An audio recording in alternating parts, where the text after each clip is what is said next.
Seated.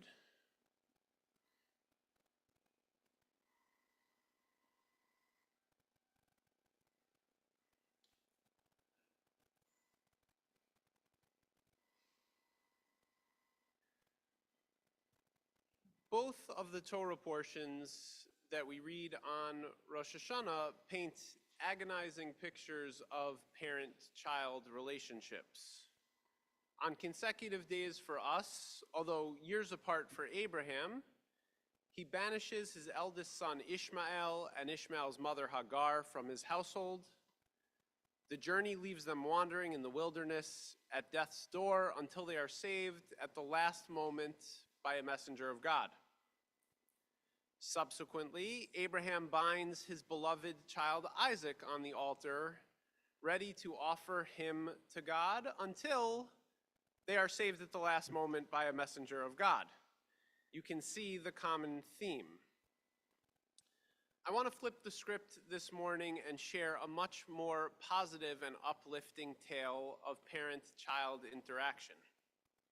This anecdote comes from Dr. Martin Seligman, one of the most influential voices in the positive psychology movement, explaining how he was inspired to focus on humanity's ability to choose to affect positive change in our own lives. He recounts that in the mid-90s, he was gardening with his daughter, who was then 5 years and 2 weeks old. You'll see why that's important in a second. She was doing what you would expect a 5-year-old to do. She was playing in the dirt and really not helping in any way. And he scolded her and asked her to get back to work. She looked up at him and replied, "Daddy, have you noticed that in the last 2 weeks, I've stopped whining? I decided on my 5th birthday that I wasn't gonna whine anymore. It's the hardest thing I've ever done, and if I can stop whining, you can stop being such a grouch." The power to make choices, to bring positive change into our lives, is what lies at the heart of the Jewish high holiday theology. The concept of tshuva encourages us to return to who we strive to be, to turn away from behaviors and patterns that compromise our sense of self and our aspirations to be our best selves. In fact, Maimonides defines true tshuva as finding yourself in a situation where you have previously erred and making a better choice the second time around. If we were to apply that same standard of tshuva to Abraham, he would likely fail. The choices he makes with regard to his 2 sons are strikingly similar, and he shows a willingness to risk the life of his younger son even after casting out his oldest. Yet perhaps Abraham has an excuse. After all, he doesn't seem to have agency over his actions. Abraham is in direct communication with God the whole time, and God repeatedly affirms that he should take these actions to risk the lives of his beloved sons with the reassurance that everything will be okay in the end. Abraham represents an ideal of the faith-based lifestyle, a man who is wholeheartedly devoted to God's ways. That comes with a tremendous amount of risk and self-sacrifice, which may be an inherent flaw in deep, unquestioning faith. Norman Fisher, the Jewish Zen master and renowned spiritual author, writes that we can overdo idealism. We need to balance it with realism, honesty, and humbly accepting who we are in the everyday world and grounding our idealism in that. Ideals are like the horizon, a place we can walk toward, a direction we can go in, but not a place where we arrive. Ideals are like the horizon, a place we can walk toward, a direction we can go in, but not a place where we arrive. Abraham did in fact arrive at an unreachable place. Vayavo el hamakom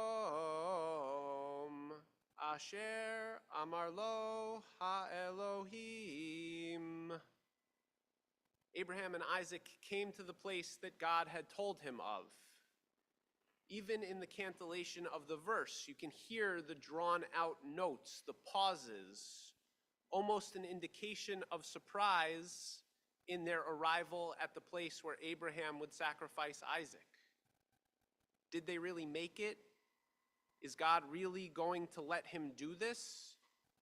Maybe if they take that last quarter mile really slowly, something will happen and their course will change. But no, they came to the place that God had told him of. There, Abraham built the altar and arranged the wood and bound Isaac his son and placed him on the altar atop the wood. Abraham transcended the boundaries of idealism grounded in reality and was on the cusp of stepping off a cliff from which he and Isaac would never return. How must Abraham have felt in that moment? We can only guess. He may have been lost in the intimacy of his relationship with God, his zeal and passion for carrying out God's will overtaking his own thoughts, or he might have felt helpless, careening toward a tragedy that he could not or would not stop. The feeling of powerlessness is unfortunately all too familiar. We are at the moment surrounded by slow motion tragedies that are seemingly too big to confront. Whether we are thinking about the issues that hit us most closely as a Jewish community, anti-Semitism and anti-Zionism, or issues that feel uniquely American, gun violence, disappearing reproductive rights, and polarized politics, or societal changes that present so much potential danger, climate change, the rise of AI, we can easily find ourselves feeling stuck, like there is nothing we can do to change things. And if in that list I didn't mention the issue that personally keeps you up at night, my apologies. I know there are more, but my intention here is not to increase anyone's level of existential dread. Paradoxically, though, in the face of things that make us feel bad, we have a tendency to double down on doing the very things that make us feel that way. Doom scrolling, which is loosely defined as spending excessive time scrolling through news or other content that makes us feel sad, anxious, or angry, is not only a real thing, but it is a very common habit.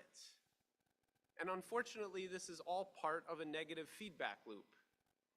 If you feel bad about the state of the world to start with, you will look to validate those negative feelings, which will only make you feel worse. Meanwhile, these habits tend to foster disconnection from friends and loved ones. I'm sure that everyone can think of a time when even sitting next to someone you love or in a room full of friends, you still felt utterly alone. Returning to Dr. Martin Seligman, this represents another facet of his work, what he calls learned helplessness. The theory of learned helplessness proposes that there are times when we do not try to get out of a negative situation because past experience has taught us that we are helpless. The experiment that led Dr. Seligman to propose this theory of learned helplessness involved repeatedly exposing two groups of people to loud and unpleasant noises. One group could stop the noise by pressing a button. The second group was given buttons that didn't work.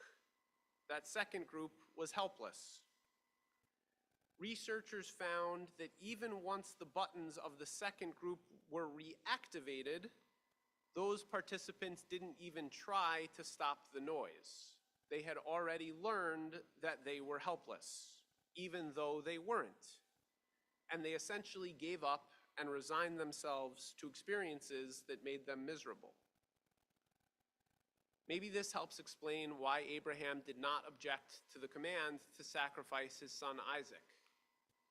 Having already been forced to send away his eldest son, he felt helpless to alter Isaac's fate. Some of the ways we experience learned helplessness were starkly brought to my attention about 6 weeks ago on a Shabbat morning Dvar Torah about the 10th commandment, you shall not covet. Despite this prohibition being included in the lofty list of 10 commandments, coveting what we don't have is in many ways a great example of learned helplessness.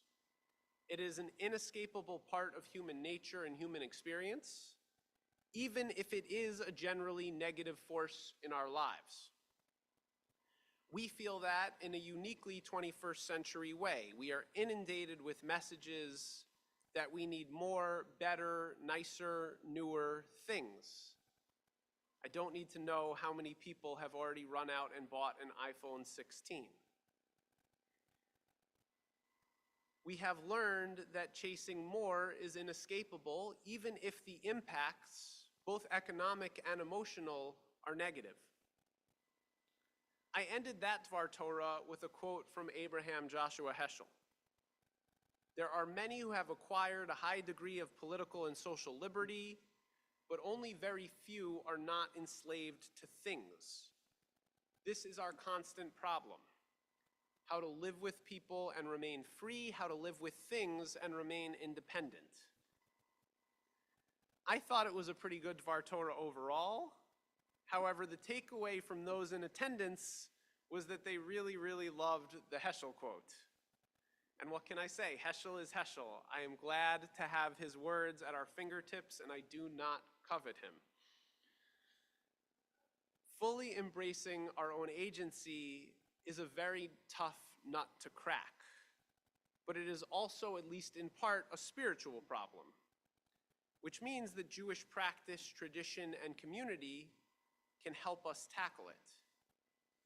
There is no better example than that given to us by our high holiday liturgy. In just a few minutes, we'll read about the potential severity of God's judgment. Unetana tokef, in the year ahead, who will live, who will die, who will be raised up in glory, who will plummet in shame.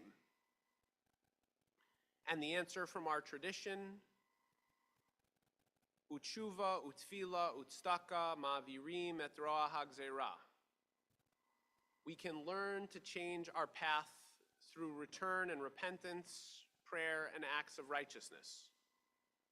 Not only are we able to alter our destiny, it is incumbent upon us to do so. And while tshuva is largely a personal process, prayer and tzedakah, acts of charity, righteousness, and loving kindness, do not need to be. Commitment to and engagement with community fosters the individual growth we seek. Yet this can be a slow process. If our ideals are a horizon we are never supposed to reach, it often feels as if we aren't moving forward at all. And often, unfortunately, bad things happen all at once, while positive shifts happen slowly and incrementally. How then can we commit to keeping our heads up and making progress? Decades after he proposed his theory of learned helplessness, Dr. Seligman began to focus his work on new theories of learned optimism and learned hopefulness, that our own thought patterns and experiences can help us create a more positive outlook. There is a Hasidic teaching that I understand as a way to foster a drive towards optimism and hopefulness. Rabbi Menachem Mendel of Kutsk, the Kutzker Rebbe, a 19th century Hasidic master, shares a reflection on the opening paragraph of the Shema. The verse reads, V'hayu hadvarim ha'ele al levavecha. Place these words on your heart. What does on your heart mean? Asked the Kutzker. Shouldn't we place these words in our hearts? The stony heart is usually sealed shut, he observed. You cannot necessarily succeed at placing the Torah within. But if you place the holy words upon your heart, there will be moments when it breaks open. At that holy instant, the Torah will fall in to be absorbed into the depths of a person's being. I picture this metaphor almost as if the words of the Torah, or it could be a stand-in for our hopes and our dreams, are encased in a large hunk of ice. It would make sense if we felt helpless. Nothing is sinking in, nothing can penetrate that cold barrier. But it is melting slowly, allowing us to access that goodness bit by bit. If we give up, that dam will never break. There will be no monumental change or epic flow of goodness into the world. Our task is to foster in our own behavior an outlook and actions that can, in fact, break through this paralysis. Through mitzvot, acts of kindness, community building, advocacy work, prayer, we do everything we can to create warmth, to chip away at that cold surface, and indeed to celebrate every inch of progress along the way. To return to the words of Norman Fisher, in the journey toward the horizon, the only place we take steps is here, the ground on which we stand. We shouldn't lose sight of the destination, but the journey may be equally, if not more, important. Perhaps the story of the binding of Isaac should focus on the value of the 3 days Abraham and Isaac spent walking together, father and son, rather than the terrible moments of Isaac on the altar. And during our own journeys, if we find ourselves standing in a place that feels familiar but hopeless, we should know that we have the resources we need, the resilience, strength, and perseverance to choose to move forward toward a better outcome. Shana Tova.